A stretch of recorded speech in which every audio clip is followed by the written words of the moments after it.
Hi everybody, how you doing? Thanks for coming back to join me in finishing this ear. I was kind of thinking as I was getting ready for this that it's important to know how to start a drawing, but it's also kind of important to know how to finish it, how to know when it's done, how to know what more you should be doing. So as usual, if you have any questions as I'm going along, or just if you're watching and you want to say hi, go ahead and leave me a comment on YouTube. You're going to need to sign into YouTube if you're not signed in already, if you would like to comment so that I can see it and say hello. But please do that because, I've been here at the studio all day. I do have my dog with me, so he's great company, but I always appreciate hearing from you guys and saying hello. And yeah, just let me know if you have any questions, and I'm going to kind of be keeping in mind what things I go through in my head when I'm determining if a drawing is finished. And of course, if you would like to go further with me, if you are a beginning person with drawing, you might want to check out my Foundations of Drawing course. It's not open for enrollment for the live course right now, but it will be in about April. And you can, in the meantime, study it on your own if you like. And I do have coming up in just a couple weeks, it's coming up really fast, a portrait drawing class. So that is a live class that you can get in with me and have live demonstrations on Zoom where I can see you, you can see me, we can draw together and all that good stuff. So let's go ahead and move you over to the camera with the ear. There we go. So this is just right where I left it. And to be honest, I haven't really thought about it or planned out exactly what I'm going to be doing here. But, usually when I sit down at a drawing or a painting, one of the first things that I do is I look for things that need to be corrected, because always when you look at it fresh, you're going to see new things that you didn't see the first time around. You're going to notice where there are some problems, or you're going to be able to more easily see how to fix those problems. So a couple things that are standing out to me as I'm looking at this are that this area here, this shadow area, can be a bit higher. So it's coming up a little closer to this shadow, not right up to it, but a little bit below it. So I think that would move it up a millimeter or two, about to there. But part of me is feeling like it could even go higher. If I just look over, it's right underneath this curve, so maybe it could go another millimeter. But I can kind of start with that there and bring that up. So I know that may change some of the shape underneath it, which I can adjust or I can leave it. There's a decision-making process there. But for now, I'm just going to push that up and kind of deal with the rest later.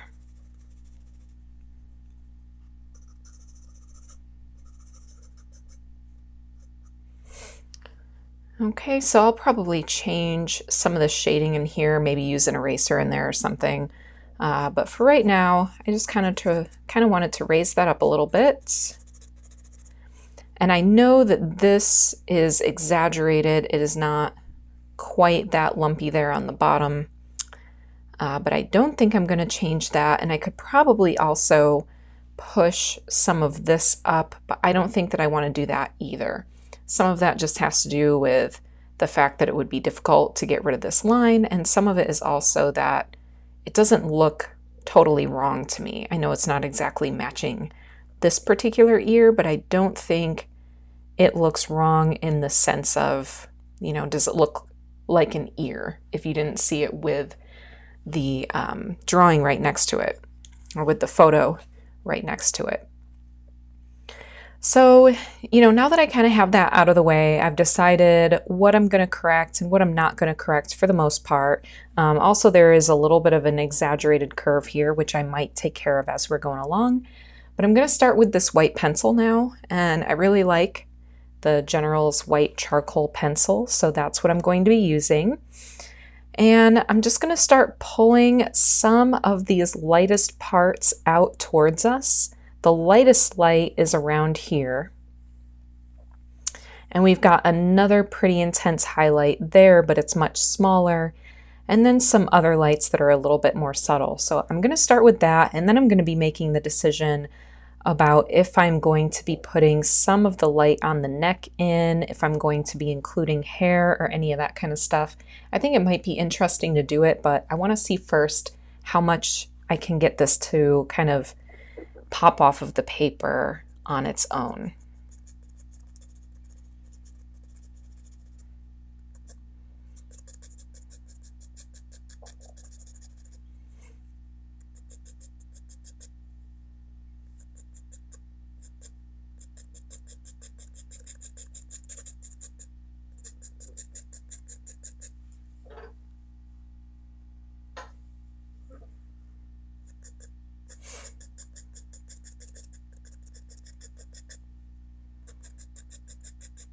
I am trying to use my mark directions to describe this surface as well. I'm going to use multiple mark directions that will hopefully just increase the sense of dimension. I would like for my marks to all have meaning in what they're expressing, both in the types of marks that I'm using, whether they're sharp or whether they're kind of wispy lines. I hope to be expressing something there, and then especially with the direction that I make my marks, I want to be really explaining what's going on with the surface with those mark directions.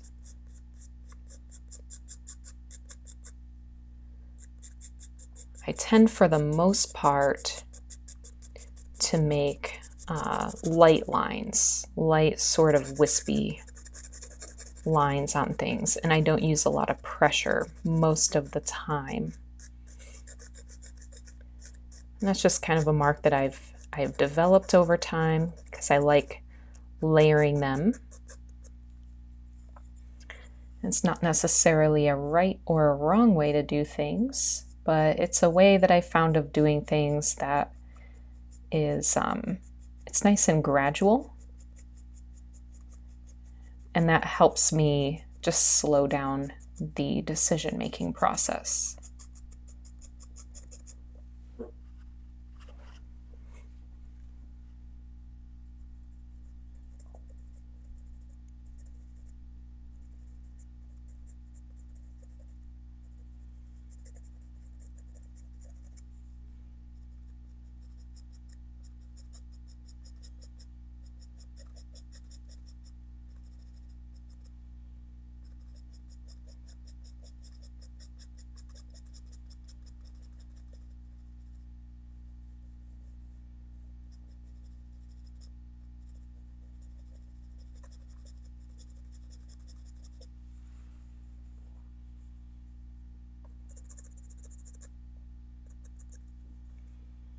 I really enjoy areas like this, where this cartilage here is overlapping.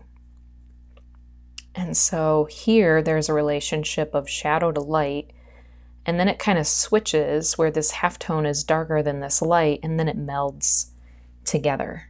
And I just find that to be a really interesting thing that happens when two separated forms kind of merge in the way that the shading happens around those areas.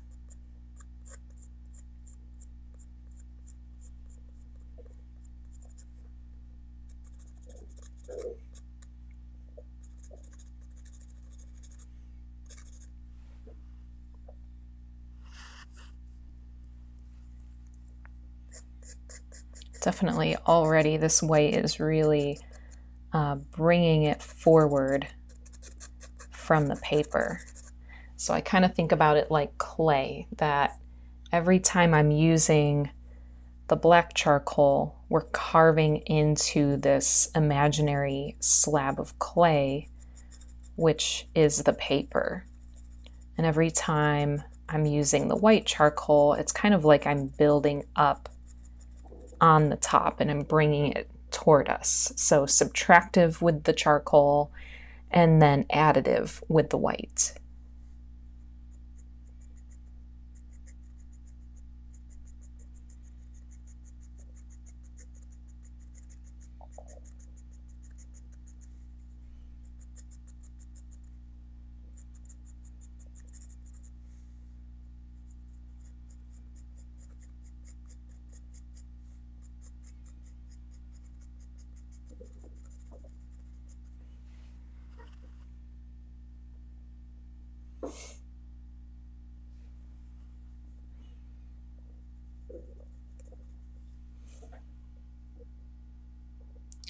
Now I've got a question here from John, and that question is, what in your opinion is the most difficult form on the body to draw?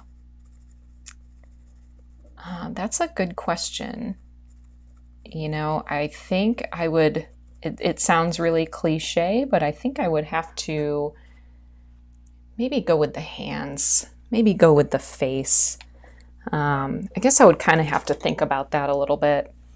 I think both the hands and the face are pretty difficult when I'm doing life drawing because they're so incredibly small in my vision when I have a live model, and they're repetitive.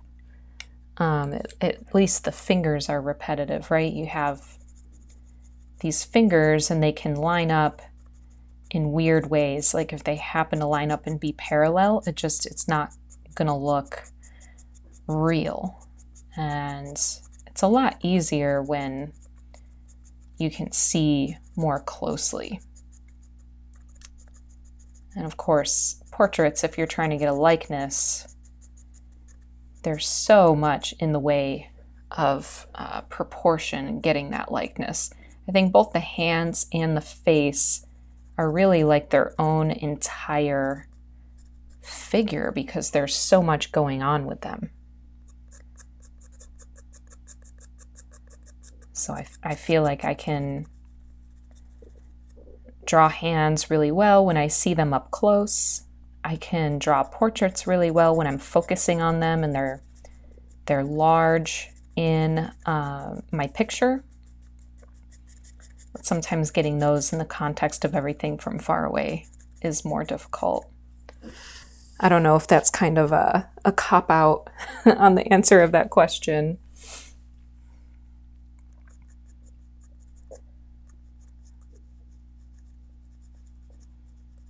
They're just very they're very complicated. And you know, I kind of feel like everything else on the body can be made abstract. And anytime you can make it abstract, it's a little bit easier. It's more difficult with the hands and the face because we have symbols for these things. We create symbols as children in order to draw, you know, our family and our friends and our heroes and stuff like that. So we have symbols for eyes. We have symbols for the shapes of heads. And all that just gets in the way of drawing, but we don't have as many symbols for, you know, shoulders or backs or something like that. I especially love backs because they're so simple, so abstract. You can kind of get lost in them.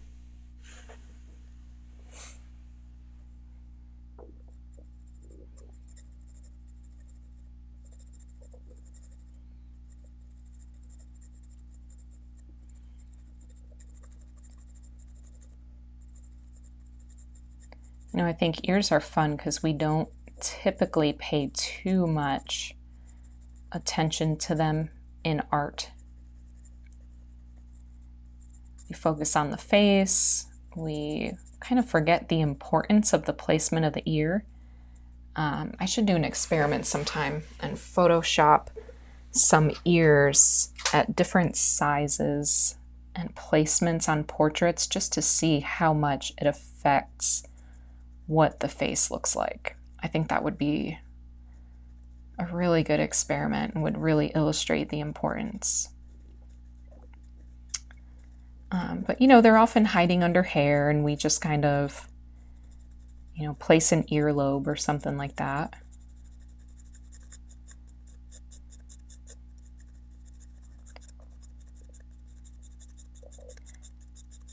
And maybe it's more of a symbol for me because if you've seen me, I have really prominent ears and they don't match. One is like a little elf ear.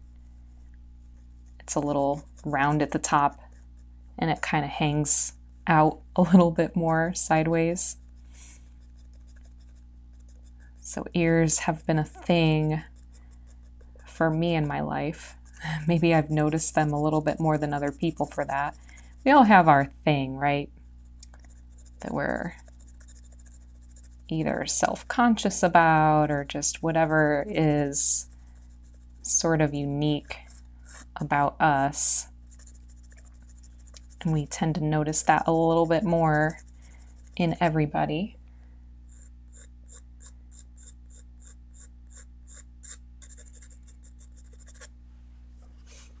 Now I should mention also, with this technique, I am not very much marrying the black and the white together. And that's something that I do a lot. When I'm using darker paper especially, I tend to really use it like paint, and I use a lot of white and a lot of black, and I let it mix together quite a bit. But on this lighter paper, I kind of prefer not to do that. I feel like it starts to look a little strange when the two mix together. It becomes maybe a little bluish, and it just doesn't have the same effect. So I like to keep it a little bit more separate, and they do mingle, but I don't quite allow them to smear together as much as I do when I'm using the darker paper.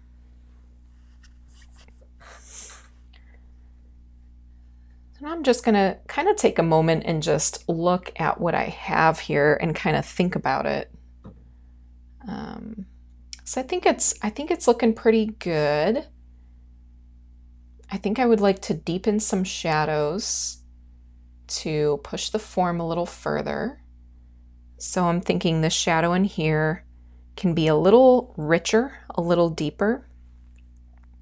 The same thing here and maybe in there. Maybe just have a little bit more variety on some of these shadow edges as well, and articulate that a little bit more. I'd like to push the depth in here, and then some of the halftones I'd like to push also. Right in there, I'd like to go a little bit darker. Maybe have a softer, more gradual edge on that one. A little more of a halftone in here I think would be good. And here, I'd like to really get how this side of that earlobe is angled away from us, and how some of this is angled away from us too.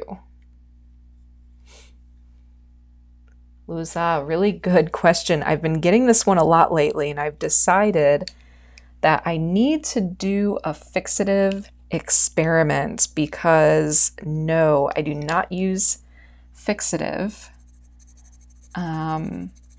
I'm trying to think if I used it at all in college. I had this experience in high school. Granted, I will admit it was user error. Okay, it was not the fixative's fault. It was my fault. But I was fixing some work when I was in high school. And of course, it made some things darker. It made some of my drawings a little blotchy when I used this fixative. But I had this pastel drawing that I drew. And, for me, it was a huge investment in time. I used a whole bunch of reference photos of different protesters and put them all together in a city street, and I used perspective to imagine where they would all be, and it was in color, and it was just really involved. I spent a lot of time on it. And then I sprayed it with the fixative, and probably I had the can too close, and it all just vanished. And I was left with the underneath layer with the perspective drawing and everything, but all my work over the top was just gone, and that sucked. So I've decided after that, I don't want to use fixative. It changes the colors and the values in my work, and I don't want to risk it disappearing. So of course I have learned since then that, you shouldn't hold it close, first of all. And maybe I was not using the best product. So I would like to experiment with some fixatives. I think I'm going to put a bunch of charcoal on some paper and just see what happens. And because I'm also curious, because I remember when I used fixative before, it didn't seem to do much. You could still erase and it would still smudge. I kind of thought it was going to be like a varnish or something, but it wasn't. So I want to see really how much, now that I know a lot more about drawing and what drawings are like when they are not fixed, I would like to see exactly what that difference is there. So be on the lookout for that, because of course I'll probably make a video on it. I didn't make a ton of videos in 2020 because, you know, the world was ending and it was a little bizarre. I was making a lot of videos just for my students that year, but I'm hoping that 2021 is going to bring a little bit more of that. And I'm really kind of interested in this whole experiment thing and just see how it goes. So what I am doing with my work right now, if I'm worried about it smearing, I tape an extra piece of paper over the top just so nothing rubs on it. But my basic theory is if I drew it once, I can draw it again. So if something gets smeared, you know, so long as I have it, then I can fix it. I can redo it. So if I give it to somebody else, then they might want to either be careful or get it framed so that it doesn't get messed up.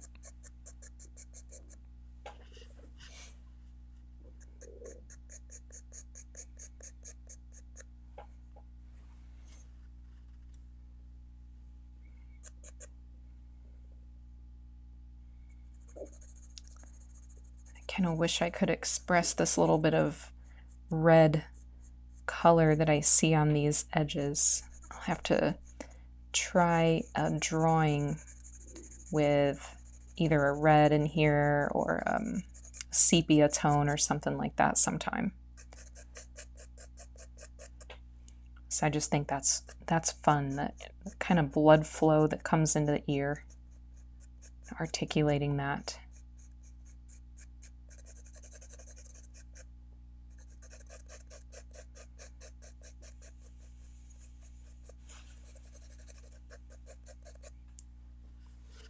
I want to make that darker, but I don't want to make it all equally as dark. You know, everything should always be shifting, always be in transition if you want it to look realistic. So if I make that whole thing just the same, the form won't appear to continually turn.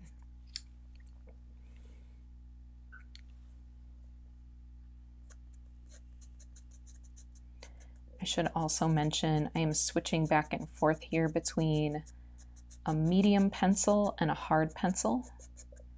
The medium pencil is the one that I was using in those dark shadows because it goes darker. And the hard pencil I'm using here on the halftones because the hard pencil doesn't leave quite as much charcoal behind. So it's easier to make a more delicate value transition.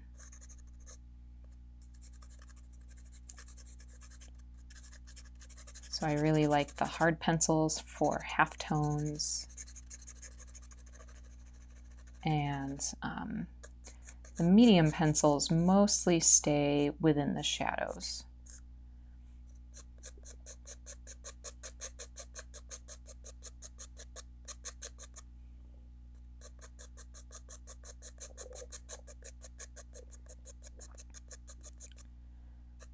So let's talk about kind of how to finish a drawing, and this applies to a painting as well. But at some point in every drawing and painting that I do personally, I stop and I make a list. And this is not for everybody, right? Some people hate lists. I like lists. I like to kind of organize my thoughts, organize my ideas, and because with everything that is art, you know, it can just feel like things drag on. I feel like the beginning of creating art is exciting and it goes really fast. It's full of possibilities. You see everything that the drawing or the painting could be, and the amount of work that you're getting done in the amount of time is a lot. Like, you get a lot done in a little bit of time because you just start off with a blank page or a blank canvas. So everything that you are doing is drastically changing, that piece of paper or that canvas that you started with. And then in the middle, we can get kind of lost. I feel like that's when we're like, okay, I'm drawing or I'm painting. I see this thing over here. I'm going to try and make that happen. I see this thing over here. I'm going to try and make that happen. And at some point, it just feels like we're drawing and we're painting, but we're not really getting very far, and we don't know when it's going to end, and it doesn't look how we thought it would look, and we can start to feel a little bit hopeless. Like, where am I going? What am I doing? Why am I doing it? What's the point? And am I ever going to be done? So the way that I combat that is, first of all, I realize that I'm always going to have that feeling that there's more I can do. I'm always going to feel like it's not good enough, because as an artist, your vision is always ahead of your ability. Just always. It doesn't matter, I think, how accomplished you are. It doesn't matter how much you practice, but I feel like that gap always exists. Now, if you're an exception, let me know. Let me know what that feels like. Let me know how you got there. If you feel like you just start a piece of artwork, you know how it's going to look, and it just comes together, it just happens, that would be really interesting, because my experience and the experience of anybody that I talk to, whether they're a student or whether a professional artist, is, there's something else they're trying to get to. That's how we learn. That's how we grow. It's how we get better. So I just accept that I might always go, if I only would have done blah, blah, blah, blah, blah, it would be better. But then I try and look at my work and say, okay, what does it need? What does this really need to feel finished, to feel complete? What is the point of the drawing? What do I want the star of the show to be? Where do I want the viewer to look? And where do I want the most attention to be? And what is taking attention away from that right now? Is everything supporting the idea that that is the main focus? Or is there something just, sticking out and kind of bringing attention away? A lot of times finishing something is more about getting rid of the too much stuff that you've put in the painting or drawing. Usually it's too much detail, just as much as it is correcting things or adding things. Sometimes it's really subtracting things. It's like that, what's that name of the woman who says, does it bring you joy? And then if it doesn't bring you joy, or you haven't used it in a certain amount of time, you get rid of it. We kind of need to do that with our artwork too. Just because it's there in real life, or just because it's there in our photo, does not mean it needs to be there in our artwork. Sometimes it's just taking up space and causing clutter in our artwork.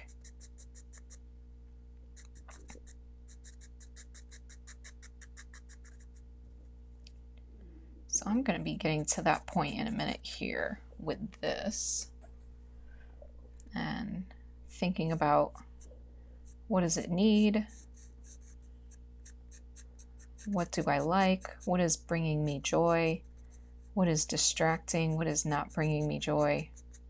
Where do I want the focus to be?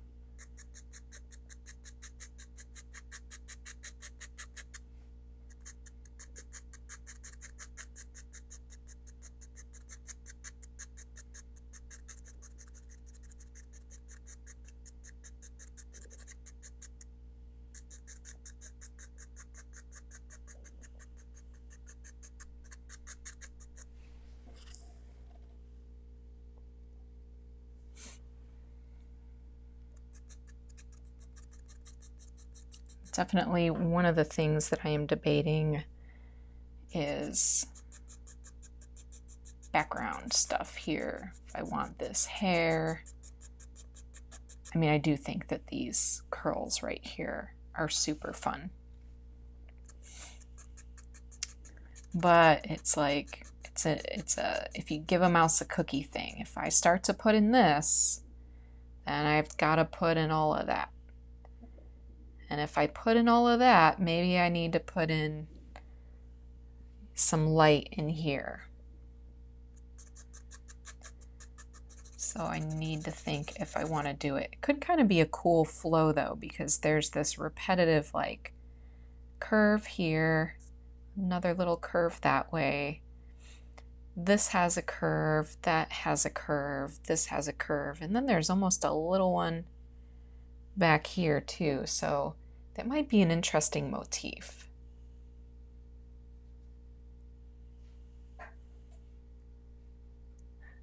Yeah, that's true.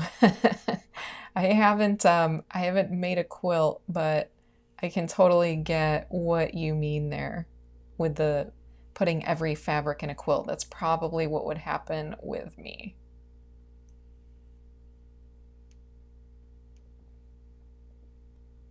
Hey, thank you so much. I appreciate the encouragement for sure. Thank you very much for that.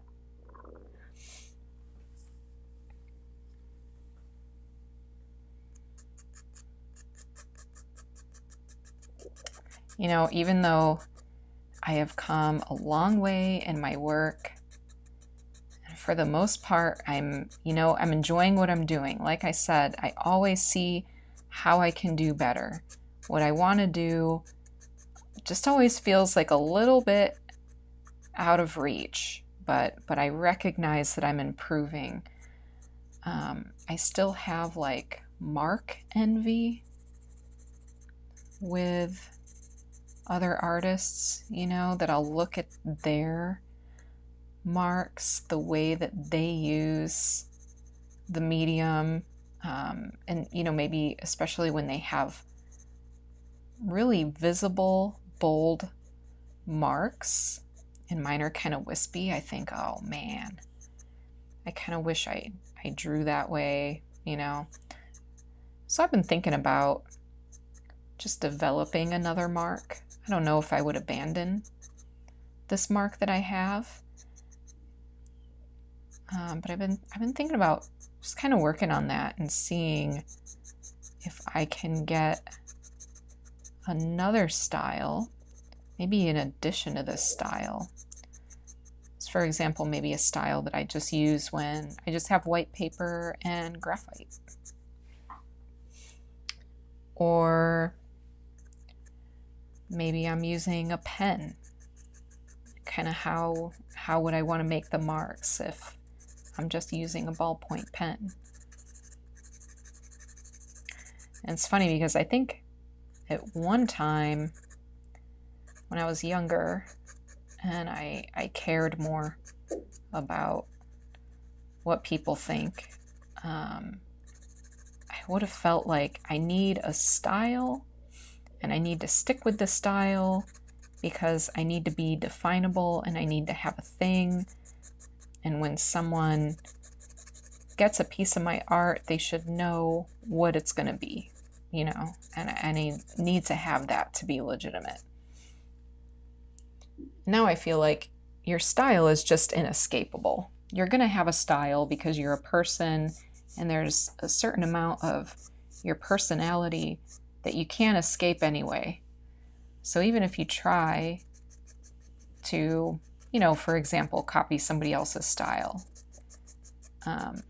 you're probably not going to. You're probably going to still have your own thing going on.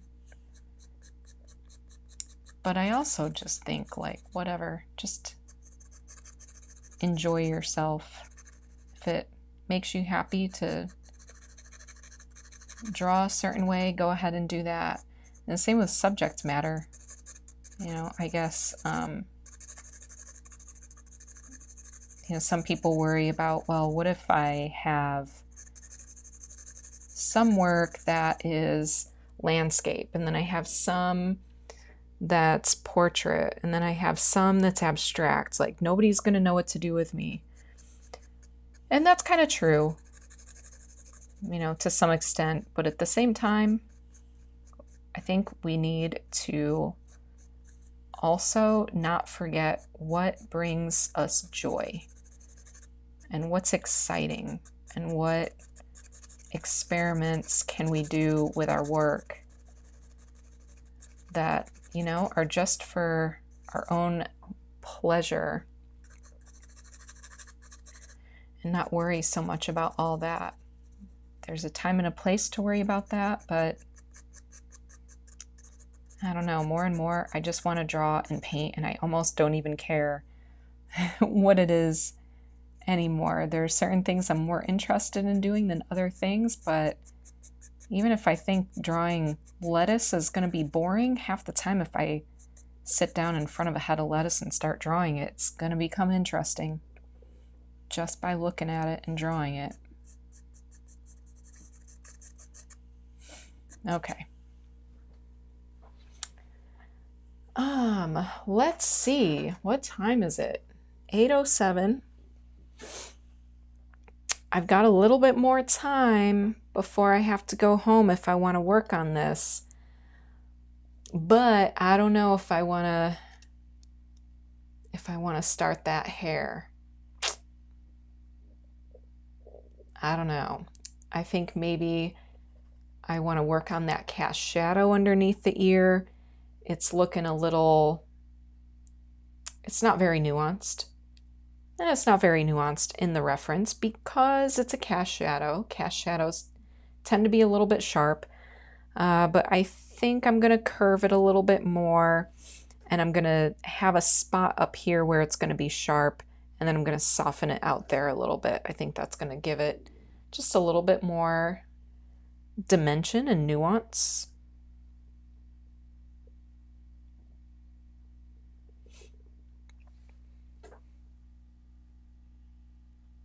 Thank you so much. Thanks, Millie. And yeah, I mean, there is such a thing as over-rendering. Over-rendering is a thing, but that's usually when you're exaggerating the values and the differences between them. But I find if you want to make something realistic, sometimes it's just brute force. You know, you kind of need to spend the time to get all those variations. If I did this in 20 minutes, it would not look nearly as realistic, just because it takes some time. And I've seen some people where that's really kind of the difference between them and a professional. And I've noticed it's not skill necessarily. I've seen people with, wow, a lot of skill, but, you know, they abandon every single drawing after 20 minutes. So there's just a certain, you know, level that they're never bringing it to. And it would be really cool to see what some of these people who can kind of do a drawing in 5 minutes, like, what would they do with 3 hours, I wonder. But again, that part about joy, if drawing for 3 hours is not bringing you joy, then maybe you don't need to be doing that.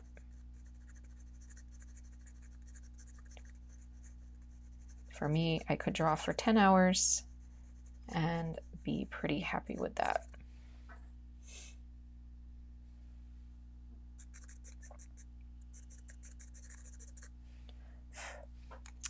All right, this earlobe. Something's going to have to happen with this earlobe, because as I'm trying to kind of fade this out, that's getting rid of this situation here where the lobe is dark and then it's light underneath.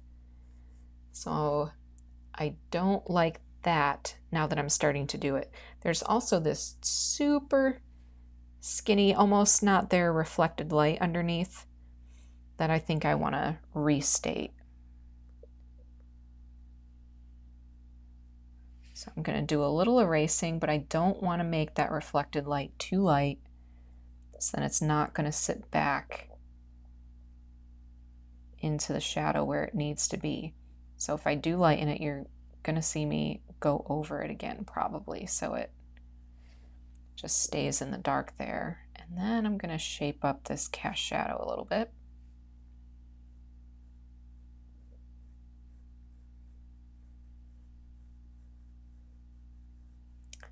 So essentially, I don't think I'm going to put in this hair. I want to see how I can finish it without adding that all to it, so it's just a little ear.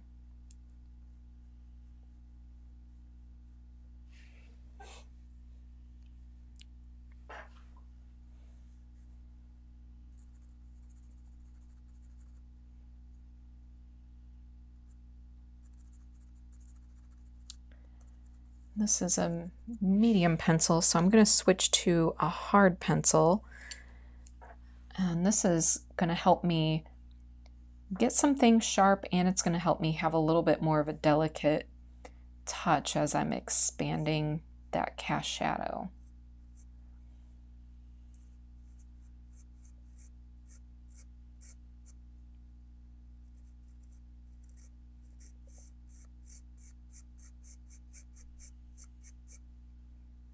We'll find out in a couple minutes if this is too dark there.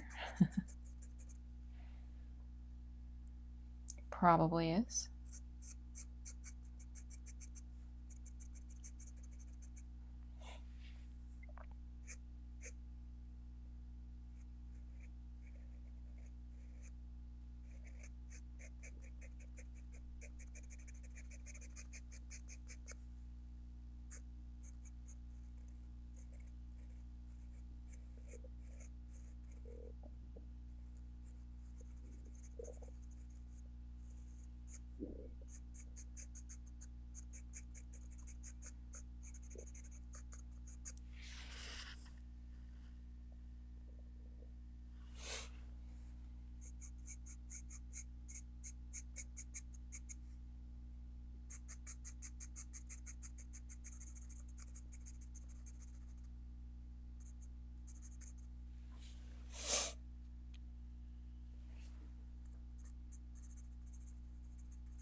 I really enjoy when I can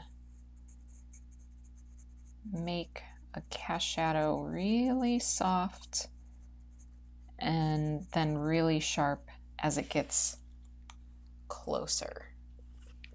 I like to kind of exaggerate that a little bit, so I just may continue kind of fighting with this some.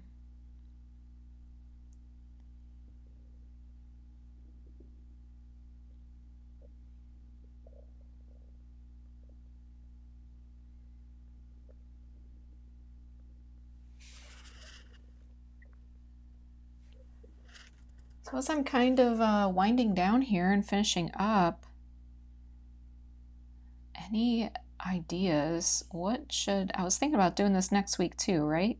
So I'm wondering, what should I draw next week? I was thinking about just hopping on with this this portrait drawing that I'm working on. It's just about finished. It's a woman, and she's got really interesting eyes, and she has some dreadlocks. And I want to utilize the background more and really kind of bring it to a finish. Actually, I have a couple drawings of people with dreadlocks that I need to finish up. Or I could pop in here and draw another facial feature. So let me know what you guys think,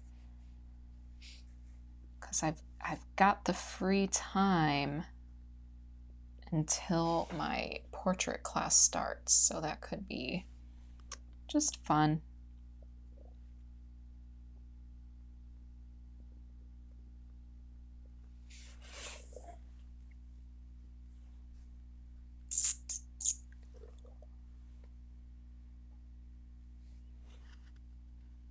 I think I like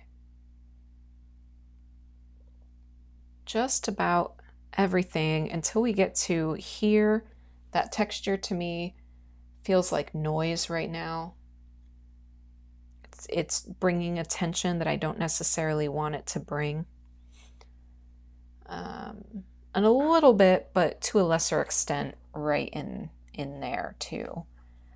So I think I'm actually gonna just, with a hard pencil, I would like to sharpen up a little bit of this line and just show that curve that's in there.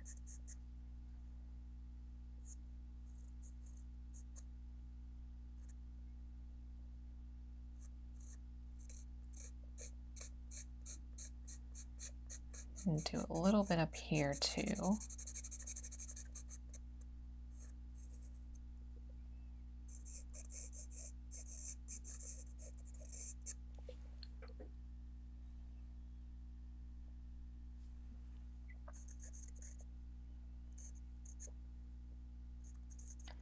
And I can either use a really sharp, hard pencil to get into some of those grooves, but I think I'm going to use a blending stump.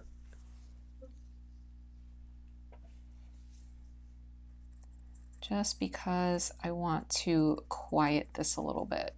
I do not necessarily recommend using a blending stump all over the place and just making everything super smudged and blurry.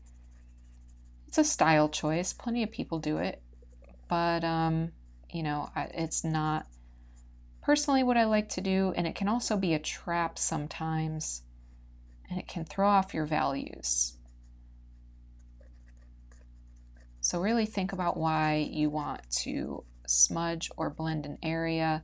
Ask yourself if, are you smoothing it out? Are you changing the value? Or are you trying to get rid of your marks because you don't like your marks or something like that? Really think about the purpose before you just go ahead and blend everything. See, now that I did that, I feel like that area is quieter and it's bringing less attention. If I did that to everything, it might become mushy. I don't want this to be mushy, but I did kind of want to quiet that area a little bit. So I'm going to do it also in just a couple of these shadow areas that I don't want stealing our attention. So getting rid of the texture will cause there to be less attention in the areas, and more attention is going to go to where the texture is remaining.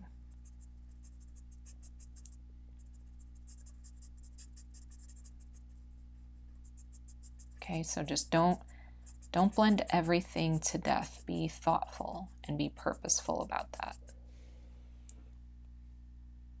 Yeah, I like that kind of quiet effect there.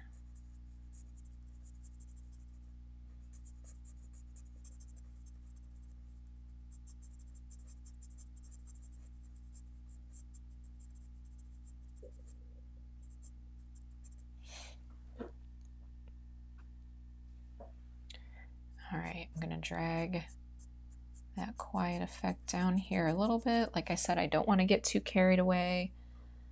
Do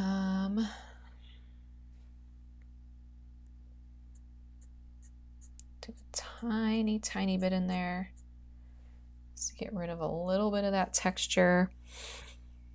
And then I think my final thing is just this shadow. This form shadow is just a little too dark. I just barely want to lighten it up a bit and make it a little bit more round in its shape. And I think that's going to be almost it. Nothing is ever finished, right?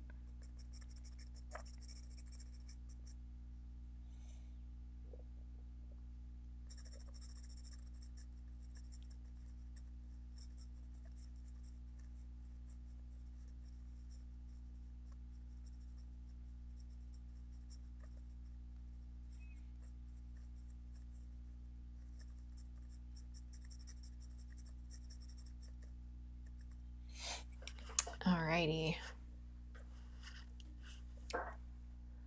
So Millie, thank you so much. Whichever facial feature I want to draw, you're going to come draw with me. That's awesome.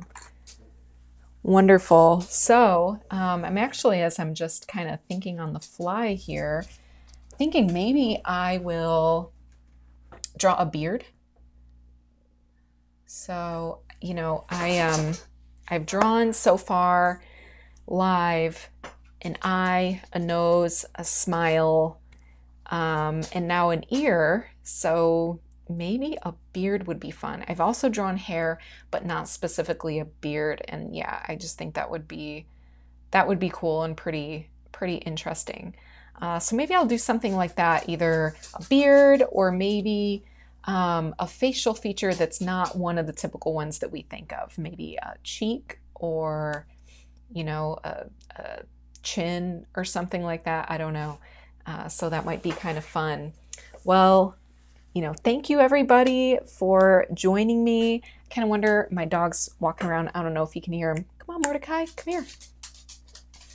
If you saw Mordecai last time, here he is awake. Hey, puppy. I named him after the bird in the regular show because Mordecai is a really great friend to Rigby, and this Mordecai is a really great friend to myself. So he's been a good boy, not barking or anything during this demonstration for us. Yeah. Let's see. A beard would be especially awesome. Would be awesome, especially if you can find one with different lengths of hair, like full beard and stubble around the edges. Yeah, I'll see what I have. I photographed a model with a beard, but I'll have to see if he has stubble or not.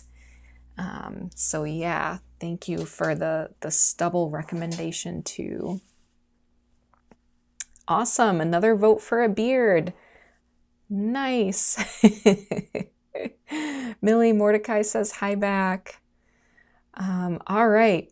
Well, maybe next week it'll be a beard. It looks like that is a relatively popular item. So thank you all again for joining me here today. If you want to find out more about any of the classes that I have going on, just go ahead and send me an email or a direct message somewhere, and I'll be happy to answer any questions that you have. Ruben, you have a beard.